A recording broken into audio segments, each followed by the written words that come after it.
কালো করে ভাজা গরুর মাংস। এই রেসিপিটা একবার খেলে আপনাদেরকে বারবার খেতে বাধ্য করবে, খুবই মজার। কি ভাবছেন যে এত অল্প গরুর মাংস দিয়ে আপু কি রেসিপি তৈরি করবে? আজকে যে রেসিপিটা আপনাদের দেখাবো খেতেও মজার, দেখতেও অনেক সুন্দর, আর একবার খেলে আপনাদেরকে আবার খেতে বাধ্য করবে। তো চলুন দেরি না করে রেসিপিটাতে চলে যাই। আমি একটা ছোট্ট কড়াই পরিমাণ মতো তেল নিয়ে নিলাম, দিয়ে দিলাম আদা রসুন পেস্ট, হলুদের গুঁড়া, মরিচের গুঁড়ো, জিরের গুঁড়ো, ধনিয়ার গুঁড়ো, গরম মশলার গুঁড়ো, পরিমাণ মতো লবণ দিয়ে আমি মশলাগুলো সব একসঙ্গে মেখে নিব। এই পর্যায়ে দেখতেই পাচ্ছেন মশলাটা কি পরিমাণ লিকুইড হয়েছে। এই পর্যায়ে আমি দিয়ে দিব গরুর মাংসগুলো এপিট ওপিট করে ভালো করে একদম মশলাটা যেন ভিতরে চলে যায় এইভাবে নেড়ে নেব।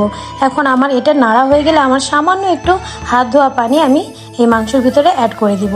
এই পর্যায়ে আমি সরা দিয়ে ঢেকে আমি আমার চুলাটা জ্বালিয়ে দিই। এখন এরই মাঝে আমি এই প্রসেসে আমার রান্নাটা কন্টিনিউ করব।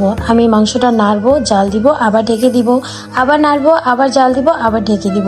এইভাবে আমার মাংস থেকে কিছুটা পরিমাণ পানি বের হবে। এই যে দেখতে পাচ্ছেন পানিটা বের হয়েছে, এই পানিটা আমার প্রপারলি শুকিয়ে ফেলতে হবে। এরই মাঝে আমার নাড়াচাড়া চলতেই থাকবে। তো আমার মাংসর ওটা অলমোস্ট ডান, আমার পানিটা শুকিয়ে ফেলছি। এই পর্যায়ে আমি নতুন করে পুনরায় কড়াইটা ধুয়ে আবার চুলায় দিয়ে দিলাম। এই পর্যায়ে দিয়ে দিলাম কিছুটা পরিমাণ পেঁয়াজ এবং শুকনো মরিচ।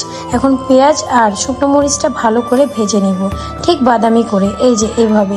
তো আমার রান্না করা যে মাংসগুলো ছিল ওই মাংসটা আমি এই ভাজা পেঁয়াজ আর মরিচের মধ্যে দিয়ে ভালো করে মাংসটাকে প্রপারলি ভেজে নেব। মাংসটা যেহেতু আমার একদম ভালো করে একটা ফ্রাই দিতে হবে, এর জন্য আমি এটা নাড়াচাড়ার মাঝেই থাকবো। Hello everyone, this is Mary Talukdar. আসসালামু আলাইকুম। আশা করি সবাই ভালো আছেন। আলহামদুলিল্লাহ, আপনাদের দোয়া এবং ভালোবাসা আমিও ভালো আছি। তো আজকে আমার রেসিপি ছিল ভাজা গরুর মাংস। খুবই স্বল্প মাংস দিয়ে এমন একটা মজার সুস্বাদু একটা খাবার আপনারা চাইলে তৈরি করে নিতে পারেন। তো বন্ধুরা, আপনারা যে বা যারা আমার ভিডিও নিয়মিত দেখেন তাদেরকে অসংখ্য ধন্যবাদ। আবার নতুন কোনো ভিডিওতে নতুন কোনো রেসিপি নিয়ে আপনাদের সামনে হাজির হয়ে যাব। ততক্ষণে সবাই ভালো থাকবেন। আল্লাহ হাফেজ।